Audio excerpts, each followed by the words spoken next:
السلام علیکم ورحمۃ اللہ وبرکاتہ، الحمد للہ والصلاة والسلام علی رسول اللہ وعلی آلہ واصحابہ ومن والہ وبعد۔ دیکھیے، بات چل رہی تھی کہ بہت سے لوگوں نے کہا کہ امام ترمذی نے کوئی ایسی تعریف کی ہی نہیں ہے حسن کی جس سے صحیح اس سے باہر نکل سکے، صحیح بھی اس میں داخل ہو رہی ہے، کچھ ایسا ہے ہی نہیں کہ وہ حسن کو صحیح سے الگ کر سکیں۔ تو اب ایک اور جواب دے رہے ہیں حافظ ابن حجر رحمہ اللہ، کہتے ہیں قد میز الترمذی الحسن عن الصحیح بشیئین، کہ ترمذی نے الگ کیا حسن کو صحیح سے دو چیزوں کے ذریعے سے، دو صفت کے ذریعے سے الگ کیا ہے۔ وہ کیا ہے؟ غور کیجیے گا۔ احدہما، پہلی چیز کیا ہے؟ ان یکون راویہ قاصرا عن درجۃ راوی الصحیح، کہ حسن اس حدیث کو کہیں گے جس کا راوی صحیح کے راوی کے درجے سے نیچے ہو، قاصر یعنی کمتر ہو، صحیح حدیث کے راوی، حدیث صحیح کے راوی کے درجے سے حسن کا راوی کمتر ہو، نیچے ہو اس کا درجہ۔ اچھا، یہ تعریف میں آپ کو کہیں لکھا دکھ رہا ہے؟ یہ جو بات یہاں پہ بتا رہے ہیں نہیں لکھ رہا، تو کیسے نکالا انہوں نے تعریف سے اس بات کو؟ اور اتنا ہی نہیں، آگے کہتے ہیں بل وراوی الحسنی لذاتہ، بلکہ حسن لذاتہ کے راوی سے بھی اس کا درجہ کمتر ہو، نیچے ہو۔ پتہ کیا چلا؟ حسن کی تعریف جو انہوں نے وہاں پر کی ہے وہ حسن لذاتی کی تعریف ہے ہی نہیں، حسن کی کسی اور دوسری قسم کی انہوں نے وہاں پہ تعریف کی ہے، جسے ہم حسن لغیری کہہ سکتے ہیں، کہ وہاں پہ انہوں نے حسن لذاتی کی تعریف ہی نہیں کی، وہاں پہ انہوں نے حسن لغیری ہی کی تعریف کی ہوئی ہے۔ اسی لیے کہہ رہے ہیں یہاں پر پہلی چیز تو یہ ہے کہ صحیح کے راوی کے درجے سے اس حسن کا جو وہاں پہ الگ سے کوئی حسن ہے، حسن لغیری ہی، اس کا راوی کمتر ہو، قاصر ہو درجے میں، بل وراوی الحسنی لذاتی ہی، بلکہ حسن لذاتی ہی کے راوی سے بھی اس والی حسن کا راوی کمتر اور نیچے ہو۔ اچھا، کہہ رہے ہیں یہ چیز کہاں سے پتہ چلی؟ جیسا کہ میں نے ابھی آپ سے پوچھا تھا کہ تعریف میں چیز آپ کو کہیں لکھی دکھ رہی ہے، تو کہ انہوں نے کہاں سے نکالا؟ کہتے ہیں وَهُوَ أَن يَكُونَ غَيْرَ مُتَّهَمٍ بِالْكَذِبِ، کہتے ہیں کہ وہ راوی متہم بالکذب نہ ہو، اس پر جھوٹ کی تہمت نہ لگی ہو۔ تو یہاں پہ حسن میں پھر جو صحیح لغیرہ والی حسن لغیرہ والی تعریف ہے، اس میں کون کون داخل ہو جائے گا جس کی روایت کو حسن مانا جائے گا، قبول کیا جائے گا؟ فَيَدْخُلُ فِيهِ الْمَسْتُورِ، اس سے مستور داخل ہوگا، والمجہول، مجہول داخل ہوگا، اور اس طریقے کے اور بھی جو لوگ ہو جاتے ہیں وہ داخل ہو جائیں گے۔ اب پھر سے وہی سوال، ابھی بھی جواب باقی ہے، ابھی جواب نہیں بتایا میں نے کہ انہوں نے تعریف کے اندر کہاں سے نکالا یہ چیز، کہاں سے نکالا یہ چیز کہ اس راوی کا رتبہ کم ہو، اس کا درجہ کم ہو صحیح کے راوی سے، اور ساتھ ہی ساتھ حسن لذاتی ہی کے راوی سے بھی۔ کیا کہتے ہیں؟ اب آ رہا ہے جواب، اب دیکھیے، کہتے ہیں وراوی الصحیح لا بد وان یکون ثقتا، کیونکہ صحیح کے راوی کے لیے، جو صحیح حدیث کا راوی ہوتا ہے، حدیث صحیح کا راوی، اس کے لیے تو ضروری ہے کہ وہ ثقہ ہو، تعریف میں اس کو بتایا جائے کہ وہ راوی ثقہ ہو۔ صرف یہ کہہ دینا کہ وہ غیر متہم ہو یہ کافی نہیں ہے، صحیح کے رتبے تک پہنچنے کے لیے یہ کافی نہیں ہے۔ ارے مثال کے طور پر آپ سے میں پوچھوں کہ محمد طاقتور ہے، آپ کہیں کمزور نہیں ہے، کمزور نہیں ہے وہ، جواب آپ یہ دے رہے ہیں، میں پوچھ رہا ہوں طاقتور ہے کہ نہیں، تو آپ کہہ رہے ہیں کمزور نہیں ہے، تو اس کا کیا مطلب ہے؟ اس کا مطلب یہ ہے کہ طاقت ہلکی پھلکی اس کے یہاں پائی جاتی ہے، ایک دم سے جو طاقتور انسان ہوتا ہے وہ والی طاقت اس میں نہیں پائی جاتی ہے، اسی لیے آپ نے کیا کہہ دیا؟ وہ کمزور نہیں ہے، کمزوری کی نفی تو کر دی کہ نہیں ہے، لیکن اس سے طاقت کا جو عالی رتبہ ہوتا ہے وہاں تک بھی وہ نہیں پہنچ رہا ہے۔ کسی کے بارے میں بھی ہم کہیں وہ برا انسان نہیں ہے، اگر وہ بہت اچھا انسان ہوتا تو آپ کیا کہتے ہیں ڈائریکٹ کہ وہ تو بہت اچھا انسان ہے، لیکن آپ کیا کہتے ہیں وہ برا نہیں ہے، مطلب یہ کہ اچھا ہے، لیکن اس اچھے سے اچھا انسان کا جو رتبہ ہوتا ہے وہاں تک وہ نہیں پہنچ رہا۔ یہی چیز یہاں پر بھی ہے، کہہ رہے ہیں کہ صحیح کا رتبہ بہت اوپر کا ہوتا ہے، صحیح کے رتبے تک پہنچانے کے لیے ضروری ہے کہ صراحت سے کہا جائے کہ راوی ثقہ ہو، صرف یہ کہہ دینا کہ وہ غیر متہم ہو، جھوٹ کی تہمت اس پر نہ لگی ہو، کہہ رہے ہیں یہ کافی نہیں ہے، آپ کہیے نا کہ وہ سچا ہو، تب وہ صحیح کے رتبے تک پہنچے گا. صرف یہ کہتے ہیں نا کہ جھوٹ کی تہمت اس پہ نہیں لگی ہے, کیا وہ اس کو اتنے عالی رتبے تک وہ چیز پہنچائے گی؟ نہیں پہنچائے گی.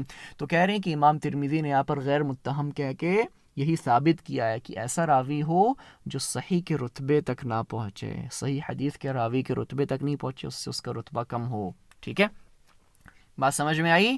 تو کہہ رہے ہیں وراوی الصحیح لا بد وان یکون ثقہ, وراوی الحسن لذاته لا بد وان یکون موصوفا بالضبط. حسن لذاته کا بھی جو راوی ہوتا ہے اس کے لیے بھی ضروری ہے کہ ضبط سے اسے متصف کیا گیا ہو, حافظے کی قوت اور مضبوطی سے. مطلب ہاں یہ کہ اس کا رتبہ صحیح والے سے کم ہوتا ہے لیکن پھر بھی اس کو بھی ضبط سے متصف کیا جائے گا, کیونکہ حدیث کی حجت کا, اس کے قابل حجت ہونے کا مدار ہی راوی کے ضبط پر ہوتا ہے.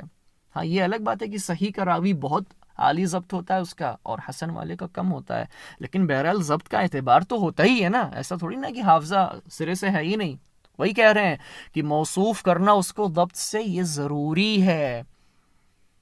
ٹھیک ہے, صرف کفایت اس پر نہیں کیا جائے گا کہ وہ غیر متہم اور یہ کہہ کے ہم نکل جائیں. نہیں, اگر وہ صحیح مراد لے رہے ہیں یا حسن لذاتی کے راوی کو مراد لے رہے ہیں تو وہاں پہ صراحت سے کہنا ہوگا راوی ثقہ ہو, راوی ضابط ہو, یہ کہنا ضروری ہے. یہی چیز ابن حجر رحمہ اللہ یہاں پہ کہہ رہے ہیں کہ یہ انہوں نے یہاں پہ امام ترمذی نہیں کہا یہاں پر یہ چیز انہوں نے یہاں پہ, اس بات کی دلیل ہے کہ وہ کمتر درجے کے راوی کو مراد لے رہے ہیں. تو ظاہر ہے کہ پھر اس میں صحیح آ ہی نہیں سکتی, بلکہ حسن لذاتی بھی نہیں آ رہی ہے, بلکہ حسن لذاتی سے بھی نچلی حسن کی ایک اور قسم ہوتی ہے حسن لغیری, وہ اس میں داخل ہو رہی ہے اس تعریف میں. ٹھیک ہے, کلیئر ہو گیا؟ آگے آئیے. قال, اچھا ایک اور چیز ہے وہی جو میں نے بھی بتایا ہے نا, ابھی آپ کو وہی چیز پھر سے بتا رہے ہیں. کہہ رہے ہیں وَلَمْ يَعْدِلِ التِّرْمِذِيُّ عن قوله ثقات وهي كلمة واحدة إلى ما قاله إلا لإرادة قصور. کہتے ہیں امام ترمذی رحمہ اللہ کو, آپ کہہ رہے ہیں نا کہ اس میں صحیح بھی داخل ہو رہی ہے حسن بھی داخل ہو رہی ہے, تو وہ ڈائریکٹ کہہ دیتے نا کہ راوی ثقہ ہو. اتنا لمبا کیوں کہا غیر متہم؟ دو لفظ اس میں دیکھیے آ رہے ہیں, غیر اور متہم دو آ رہے ہیں, اور پھر بالکذب بھی آ رہا ہے, بلکہ 3 اور 4 ہو گئے, با حرف جر اور پھر کذب, چار لفظ آ جا رہے ہیں اس میں. آپ بتائیے, اور ثقات تو صرف ایک لفظ ہے. تو عقل مند آدمی کیا کرتا ہے, بلیغ آدمی 4 کو استعمال کرے گا کہ 1 کو استعمال کرے گا؟ 1 کو استعمال کرے گا نا. اتنے بڑے امام ہیں, 1 کو چھوڑ کر 4 والے لفظ کو استعمال کر رہے ہیں, یہ بتانے کے لیے کہ راوی صحیح کا ہو, صحیح کا راوی جو ہے غیر متہم بالکذب ہو. پتہ کیا چلا, یہاں پر اگر انہوں نے 1 لفظ کو چھوڑ کر 4 والے کو اٹھایا ہے, اس بات کی دلیل ہے کہ جو آپ سمجھ رہے ہیں وہ غلط ہے, وہ مراد نہیں ہے. یہاں پہ کیا کہتے ہیں, پڑھیے غور سے. کہہ رہے ہیں وَلَمْ يَعْدِلِ التِّرْمِذِيُّ عَنْ قَوْلِهِ ثِقَات. ثقات کے اس لفظ کو چھوڑ کر انہوں نے, جو کہ جبکہ ایک ہی کلمہ ہے, اس کو چھوڑ کر انہوں نے اختیار کیا اِلَى مَا قَالَهُ, اس کو جس کو انہوں نے اختیار کیا, یعنی وہی غیر متہم بالکذب, کہ وہ متہم بالکذب نہ ہو. اس جملے کو, ان الفاظ کو اختیار کیا کیوں؟ الا لارادۃ قصور, صرف اور صرف یہ بتانے کے لیے, اس ارادے سے اختیار کیا کہ قصور رواته, لکھا ہے ہاں آگے بھی ہے, الا لارادۃ قصور رواته عن وصف الثقہ, صرف یہ بتانے کے لیے کہ ان کے روات میں, یہ جو حسن میں ابھی یہاں پہ جس قسم کو بتا رہا ہوں, اس کے روات کے اندر کمی پائی جاتی ہے ثقہ کے وصف سے. جو ثقہ راوی کے جو اوصاف ہوتے ہیں اس سے اس کے یہاں بہرحال کمی پائی جاتی ہے. جیسا کہ میں نے آپ کو بتایا کہ آدمی کسی کے بارے میں پوچھا جائے طاقتور ہے کہ نہیں, تو آپ کہیں کمزور نہیں ہے, اس کو کمزور نہیں سمجھا جاتا ہے. تو آپ ڈائریکٹ کہیے نا کہ وہ طاقتور ہے. کیوں نہیں کہہ رہے ہیں؟ بتانے کے لیے کہ وہ اس رتبے تک نہیں پہنچتا جس رتبے تک ایک طاقتور آدمی پہنچتا ہے. تو یہی چیز یہاں پر بھی ہے کہ الا لارادۃ قصورہ, بلکہ قصور رواته عن وصف الثقہ, یہ کہہ کر انہوں نے یہی بتانا ہی چاہا ہے کہ اس کے روات کے اندر کوتاہی, کمی پائی جا رہی ہے. قصور مطلب کمی پائی جا رہی ہے, عن وصف الثقہ, ثقہ راوی کے اوصاف سے. کہہ رہے ہیں ٹھیک ہے, کما ہی عادت البلغاء, جیسا کہ بلیغوں کی عادت ہوتی ہے. اگر وہ اس جملے کے ذریعے سے حسن لذاتی ہی یا صحیح کے راوی کو مراد لے رہے ہوتے ہیں نا, جیسا کہ آپ کہہ رہے ہیں وہ اس میں داخل ہو رہی ہے, تو پھر وہ یہاں پہ ایک بلیغ آدمی 4 کلمے کو کیوں اختیار کرتا؟ وہ تو ایک کلمے کو جو کہ وضاحت کر دے رہا ہے اس کو اختیار کر کے داخل کرتا ہے نا اس میں. اس کو کیوں نہیں کیا؟ اس کو چھوڑ کر 4 کی طرف کیوں گیا؟ جبکہ تعریف کے اندر آپ کو پتا ہے کہ مختصر اور جامع ہونی چاہیے، کم الفاظ میں اپنی بات کو آدمی کہہ لے جائے. تو اس کو چھوڑ کر اس کو کیوں چنا؟ اسی لیے چنا ہی ہے کہ وہ روات کے قصور اور کمی کو بتانا چاہ رہے ہیں. ٹھیک ہے، ڈن. آگے آئیے. یہ تو پہلی چیز تھی، پہلی صفت، پہلی چیز جو صحیح کو حسن سے دور کر رہی ہے، الگ کر رہی ہے. یہ پہلی چیز سمجھ میں آ گئی اچھے سے. آگے اگلا، دوسری ایک اور بھی شرط انہوں نے رکھی اس میں، مجیئہ من غیر وجہ، اس حدیث کا کئی سندوں سے آنا. تو کیا صحیح کے اندر یہ شرط پائی جاتی ہے؟ پہلے بھی بات گزر چکی ہے کہ صحیح کے اندر صحیح حدیث کے صحیح ہونے کے لیے یہ شرط کہاں پائی جاتی ہے کہ وہ کئی سندوں سے آئے. تو یہ چیز بھی یہاں پہ حسن کو صحیح سے الگ کر رہی ہے، اور یہ بات یہاں پہ مکمل ہو جاتی ہے. آگے لیکن کہتے ہیں علی ان عبارت الترمذی فیما ذکرہ فی العلل التي فی العلل، کتاب کا نام ہے التي فی آخر جامعہ.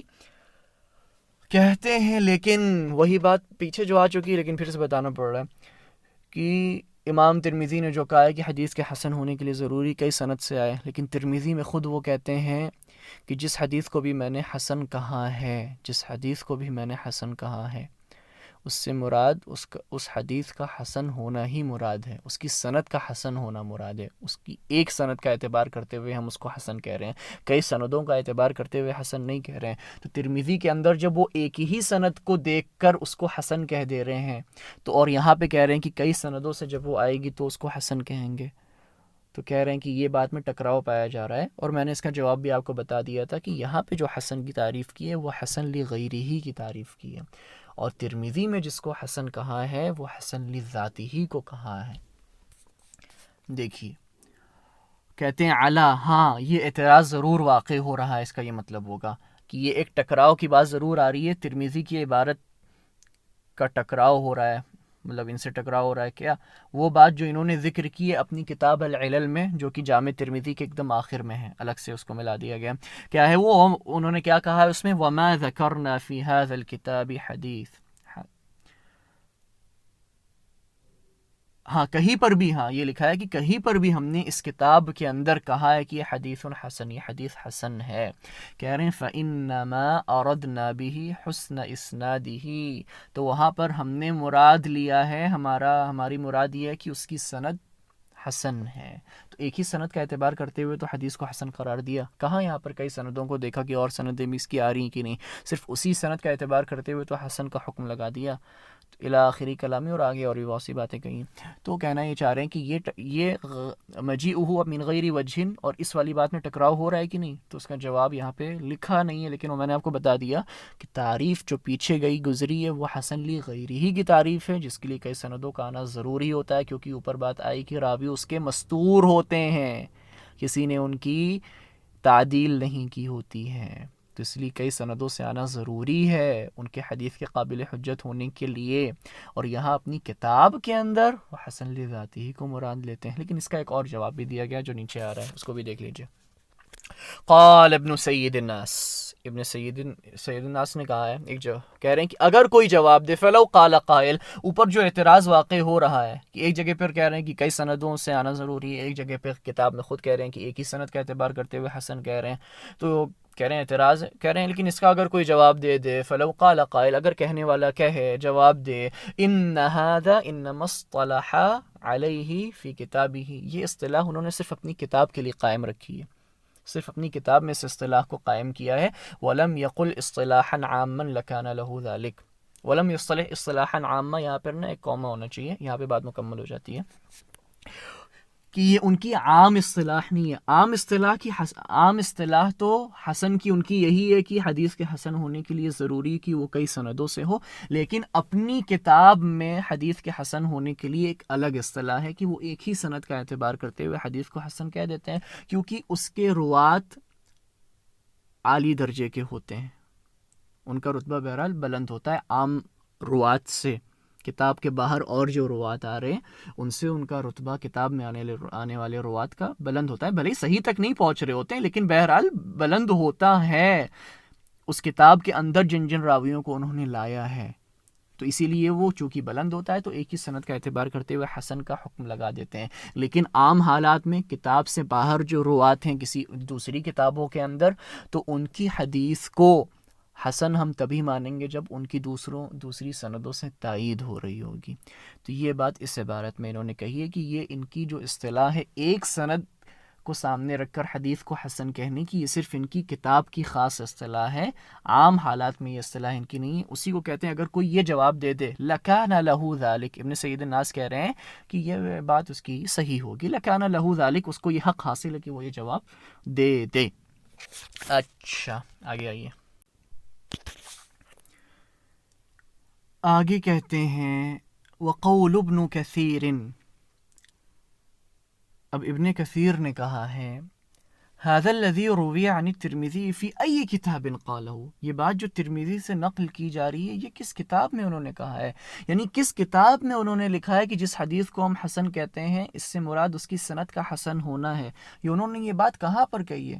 کیونکہ سب تو یہی سمجھتے آ رہے ہیں اب تک کہ ترمذی کے حدیث حسن وہی ہوتی ہے جو کئی سندوں سے آئے. یہ تو اس میں تو یہ ان کو منفرد مانا جاتا ہے نا، ان کی ایک الگ اصطلاح سمجھی جاتی ہے. تو یہی کہنا چاہ رہے ہیں کہ یہ بات انہوں نے کہاں پر کہی ہے کہ جس حدیث کو ہم حسن کہیں اس سے مراد اس کی سند کا حسن ہونا ہے. وَأَيْنَ إِسْنَادُهُ عَنْهُ، اور اس کی سند کہاں پائی جاتی ہے؟ امام ترمذی سے اس کی کوئی سند کسی کے پاس ہے؟ یعنی یہ جو بات ان سے نقل کی جا رہی ہے تو کہنے والے انسان اور امام ترمذی کے درمیان کی سند موجود ہے کسی کے پاس جو ترمذی سے اس بات کو نقل کر رہا ہے؟ کہاں پہ ہے یہ؟ تو کہہ رہے ہیں امام ابن کثیر کا یہ اعتراض جو ہے مردود، قابل قبول نہیں ہے، صحیح نہیں ہے. کیوں صحیح نہیں ہے؟ بوجود ہی، اس لیے کہ یہ بات جو ہم بتا رہے ہیں کہ انہوں نے جس حدیث کو حسن کہا ہے وہ خود کہتے ہیں کہ اس سے مراد اس کی سند کا اعتبار کرتے ہوئے ہم اس کو حسن کہہ دیتے ہیں، ایک ہی سند کا اعتبار کرتے ہوئے. یہ بات تو انہوں نے خود اپنے جامع کے اخیر میں، جامع ترمذی کے اخیر میں یہ بات کہی ہوئی ہے. کہہ رہے ہیں بوجود ہی فی آخری جامعی، جامع ترمذی کے اخیر میں یہ بات تو خود ہی موجود ہے، کما اشرنا الیہ، جیسا کہ ہم اوپر اشارہ کر کے بتا چکے ہیں. بات سمجھ میں آ رہی ہے؟ تو امام ابن کثیر رحمہ اللہ نے یہاں پہ بھول گئے ہوں گے، انہوں نے پڑھا ہوگا لیکن یاد نہیں رہا ہوگا انہوں نے کہ امام ترمذی نے جہاں یہ کہا ہے کہ حدیث کے حسن ہونے کے لیے ضروری ہے کہ وہ کئی سندوں سے آئے، وہی جامع ترمذی کے اخیر میں یہ بھی کہا ہے کہ اپنی کتاب میں جب ہم کسی حدیث کو حسن کہتے ہیں تو اسی سند کا اعتبار کرتے ہوئے اس کو حسن کہہ دیتے ہیں، دوسری سندوں کو ہم پھر نہیں دیکھتے ہیں کہ اس دوسروں سے تائید ہوگی تبھی حسن کہیں گے. ٹھیک ہے، بات یہاں پہ اب مکمل ہو گئی ہے اور آگے پڑھایا بھی نہیں ہے، مطلب اب آگے دوسری بحث آئے گی. وصلی اللہ علی نبینا محمد وعلی آلہ وصحبہ اجمعین.